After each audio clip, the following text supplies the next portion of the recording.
What is up, guys? My name is Justin. This is a Greatness Unleashed, and I am super excited for today's episode because we are going to talk about something that has probably been a bit of a taboo topic for a number of years and something that's inevitable and something that a guy doesn't normally talk about. And I am talking about modern menopause. That's right. We are talking all things menopause on today's episode. And there's a couple of reasons why. And so you might be asking that question, why is a male talking about menopause? Well, the answer is pretty simple. However, men are generally really good at fobbing off anything that doesn't impact us and that we know very little about, which may actually be part of what has been the problem and the stigma around menopause for so many years, given that the medical fraternity is generally run by men. But here I am. I'm 45 and my wife is 46. I'm also a fitness or gym owner. 65% of the active gym going population are women, and 100% of them will go through menopause. So, as a fitness business owner, it kind of makes sense that I know what my clients are going to be going through or try to understand it so that I can best assist them through the process. Remembering that the mission of Beyond Limits, my gym, is that we put health first, health before aesthetics.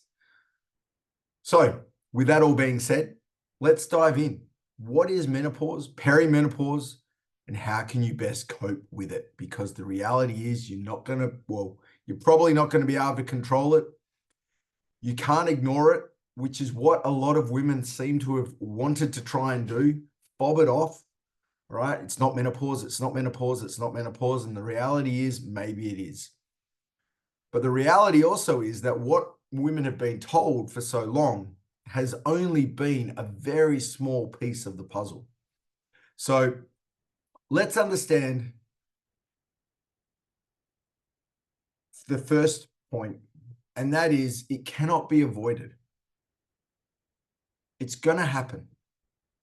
You can't delay it. You can't stop it from happening, and you don't know when it's going to happen. I always tell my clients, control your controllables and cope with what you can't control. And you can't control when menopause is going to happen or the symptoms around it. But you can try and cope with it. And the first point is actually opening up the discussion, talking about it, learning about it, educating yourself, and it not being that taboo subject that it once was. I think that that is so very, very important when we are looking at this topic. And that goes for guys as well. Because for most men, not everyone, someone close to you is going to go through it. So the more you can understand what they're going through, the more empathetic you can be to their situation. Menopause. So what is menopause? Let's get into it. So menopause is defined as the first year when the female reproductive system runs out of eggs in the ovaries. However, the decline in female reproductive hormones starts much earlier, aka perimenopause, which can start up to 7 years before menopause is actually determined. Okay. Now, the definition around it is a little bit not complete as well, shall we say, because even if a female has had a hysterectomy as an example, she is still going to go through potentially those menopause symptoms because the brain doesn't necessarily understand that the uterus is not there. And so it's still sending the signal and it's just not happening. Okay. So I like to use a really weird analogy on this in regards to describing menopause and perimenopause. And that is imagine a massive pool or a pool, a swimming pool, full of balls, little balls, okay, like a ball pit. And when the female is born, we don't know how many eggs they're going to have, all right? And once ovulation starts, etc., or their menstrual cycle starts, all right, we take an egg, one egg or one ball comes out of the ball pit. And it's really easy to grab that ball and take it out. And then, roughly, I'm no scientist, but roughly 4 weeks later, we take another ball out. We've got one less. But again, it's super easy to take that ball out. The body doesn't have to work real hard to grab that ball. But then all of a sudden, once a number of balls have been taken, it starts to get a little bit harder to grab that ball. And it gets a little bit, you can still get it. You just got to work a little bit harder. And that is the body having to work harder and harder. And then at some point, there is not many balls left. So to get them, you've got to jump in the pool or in the ball pit, all right? Walk over there, crawl over there, get it, and then get out, right? And that's often probably when perimenopause symptoms are going to start to kick in, when it starts to get harder and harder for the body to actually grab that ball or ovulate. And this is generally when the female hormones, estrogen, progesterone, start to go into decline, okay? Because the body starts working harder and harder to grab those balls to ovulate. And then all of a sudden, the last ball is taken from the ball pit.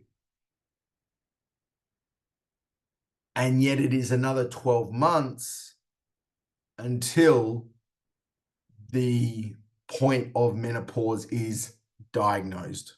And I say that in inverted commas. So, you can see how over a period of time, the body has to work that little bit harder, a little bit harder, a little bit harder. And every time it has to work that little bit harder, it's using more hormones, more hormones, more hormones. And then eventually estrogen is used and there is none left. And there's no balls left. There's no eggs left. And so that's when menopause kicks in. And I use that analogy because as a guy, you probably can understand that. Okay.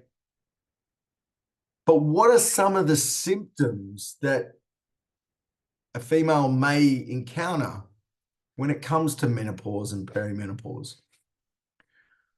And often the symptom that was always recognized was hot flashes. Okay. And if a female presents to their doctor, all right, with other symptoms, but no hot flashes, often they would be told, well, it's not menopause, it's not perimenopause, because that was the one determining symptom that was, okay, that's menopause. What we've come to learn is that there are such a massive variety and range of symptoms that a female may experience during her peri and menopausal journey. And less than 70% of women will experience hot flashes. What about the other 30%? They still go through it. So they are undiagnosed in the health fraternity, in modern circles. Yes, that's correct.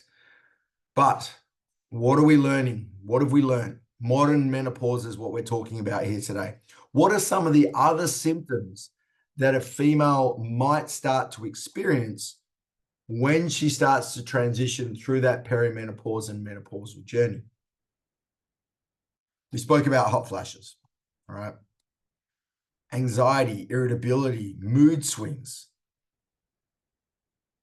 And when we talk about those in particular, you could see how there would be potentially a large number of women being diagnosed with depression or giving antidepressants when they're going through menopause. So they're being incorrectly diagnosed based on the symptoms that they are presenting. What else have we got? Dry scalp, hair loss, sleep irritability, sleep irregularity, whole body fatigue, joint pain, frozen shoulder. I recently heard of another one called burning mouth. Like, these are things that you would not associate with, on the outside, you would not associate with menopause. But the reality is that there is a direct link, and there is studies that have been coming out showing these symptoms. Loss of libido, pain during intercourse. The list is quite extensive. I recently caught up with a number of friends on the weekend, and it was actually for a female friend's 50th birthday, and she was talking about frozen shoulder and how her doctor was unsure as to why this had occurred. And through my learnings, and again, I'm not the doctor, I'm not here to diagnose, I mentioned, could it be a symptom of menopause? And she'd never thought of that.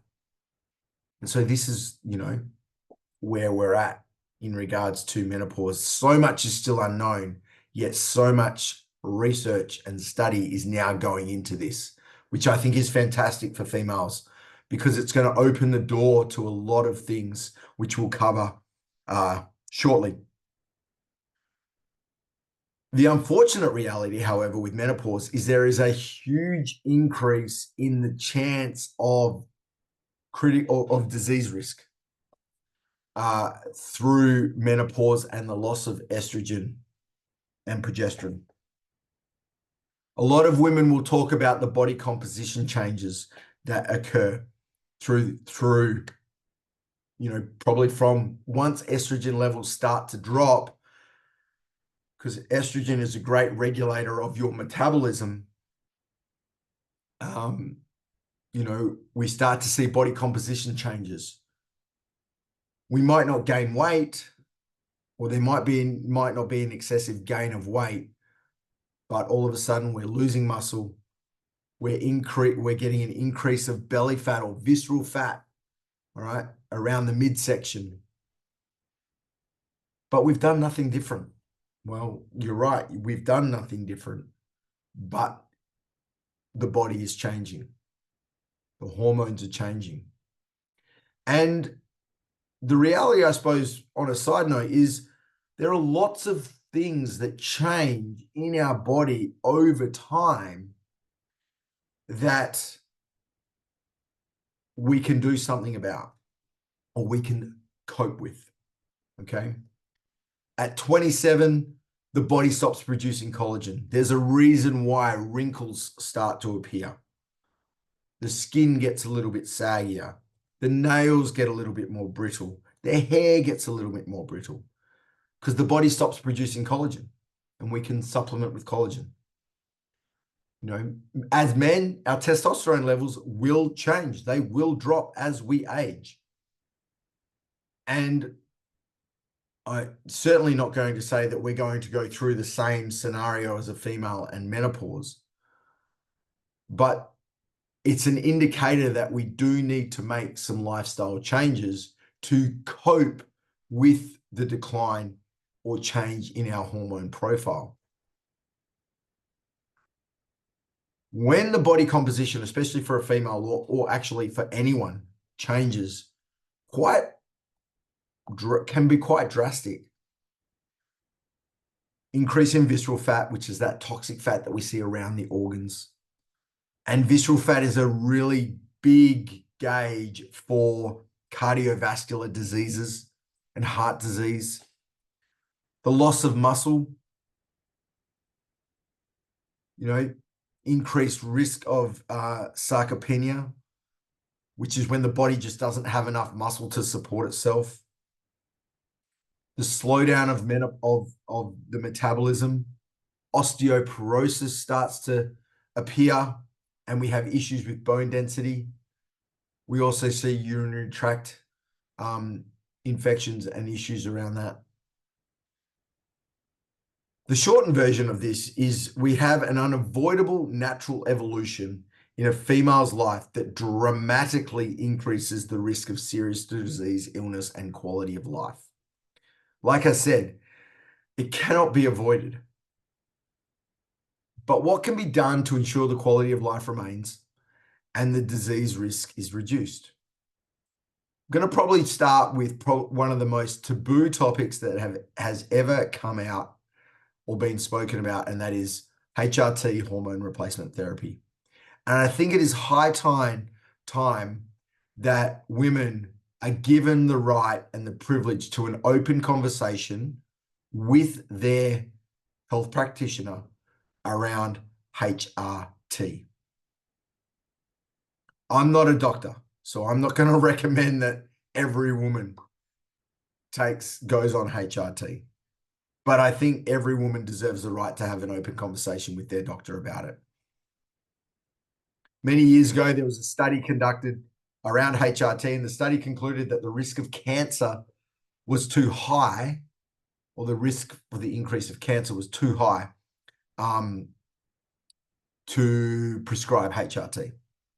And what we do know what we do know now, the information that has come out in more recent studies, is that study was flawed. It was a very small sample size. The participants were only given estrogen and not progesterone in combination. There are so many studies that have been done with almost all medical intervention. It's always a risk and reward scenario. You're never going to get a perfect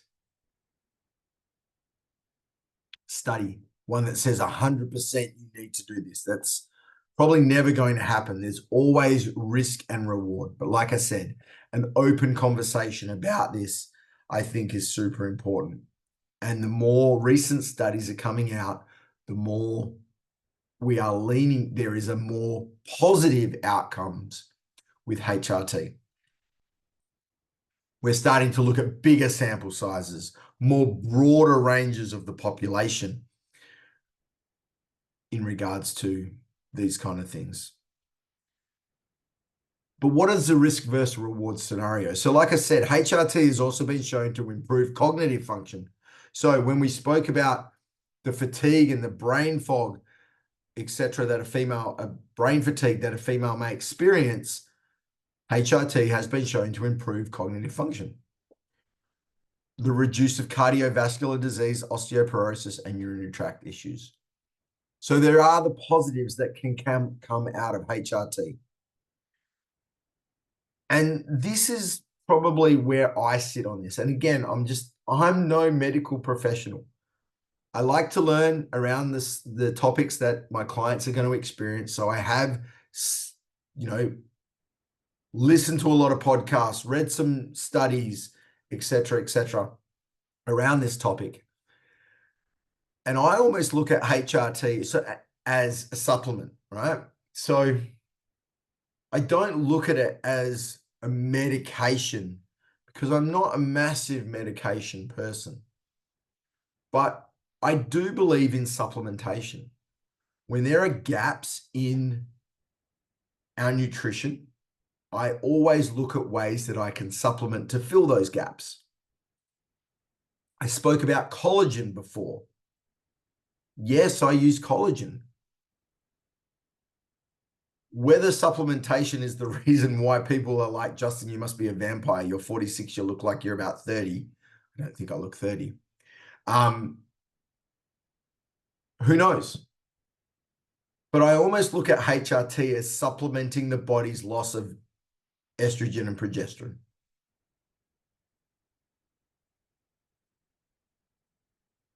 Again, I'm not a doctor. That's just my view.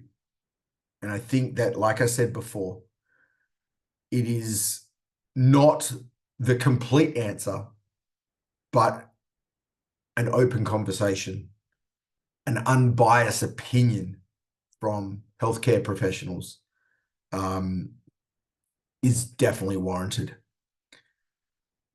One of the things that I talk to all my clients about, no matter what their age, is the 5 pillars of health. And what has come to light from listening to professionals like Dr. Claire Harbour, Gabrielle Lyons, and my good friend IIN food coach Natalie Baldock is that those 5 pillars become increasingly important when your hormone profile changes, so menopausal. The 5 are exercise. And we know we've just spoken about the muscle loss and the visceral fat increase. So resistance training. And sadly, the female population has been duped into this whole don't lift weights, you'll get bulky, just get on a treadmill. Bullshit. The more muscle that you can carry through your life, the better your quality of life is going to be. Period. So I recommend males, females, lift weights. So movement is important. I'm not discounting cardio. I think that cardiovascular training is important, but going to the gym and spending an hour on a treadmill and not going to the weight section is where we're getting it wrong. I recommend 3 sessions a week, weight training, 1 cardiovascular session. And it doesn't need to be an all-out training session. It can be a zone 2 session where we're just increasing our heart rate slightly, probably getting it around 70, but not going above 80% of our max. That has been shown in other studies to be one of the best ways to improve your cardiovascular output is zone 2. So incorporating that as well. So getting your steps in, I suppose, is probably what we're talking about here. Hydration, making sure we're drinking enough water. I've spoken about movement. Sleep. Sleep is magic time. I speak to all my clients about this. You need to get your 7 to 8 hours of regular sleep. Now, I'm going to put my hand up and say right now, I probably don't get that. I'm probably bordering on 6 to 7 hours of regular sleep. That's what my Whoop tells me anyway. And I'm very often in a sleep debt. But I do make sure that there are at least a couple of days a week where I will get that extra bit of sleep and get myself out of that sleep debt. We know how important sleep is. And I'm not here to change the topic specifically, but guys, testosterone production, sleep, super important for everyone. Muscle recovery, whole body recovery, sleep, so very important. We need to find ways to reduce our stress. And reducing stress is often associated with being open and having conversations about certain things, learning about what you're going to go through. I find it very bizarre. Is that the right word? I don't know. That a woman is going to go through menopause, but so many women don't do the research or study about something that is going to happen to their body. It's almost like it hits them and they're like, oh, why is this happening? Why is this happening? Why do I feel like this? It's almost like the prior preparation prevents piss poor performance. If you know something's coming, you can better prepare for it. And that's going to reduce your stress. And then the final thing is nutrition. Again, it's the same things. Making sure you're getting your 1.5 to 2 grams of protein per kilo of body weight. Making sure you're eating a whole food diet, reducing processed foods, limiting your sugar intake, or your processed sugar intake, I should say. And most importantly, getting your 30 grams of fiber every single day, preferably from food. These are the ways that you can better cope with menopause. And what has become clear is while you might have kind of done it when you were younger, you know, once menopause hits, these 5 become even more important. So start now. is my advice. But like I said before, the most impactful way that you can cope with menopause is to understand and educate yourself. It's going to happen no matter what. So be ready for it. And like I said, start now. The 5 pillars of health are a great place to start. And if you need more information on that, we've done a podcast before. One of our previous episodes is all about the 5 pillars of health. Find ways that you can better cope. There are apps that have now come out, and I don't know the name of it. I wish I could remember.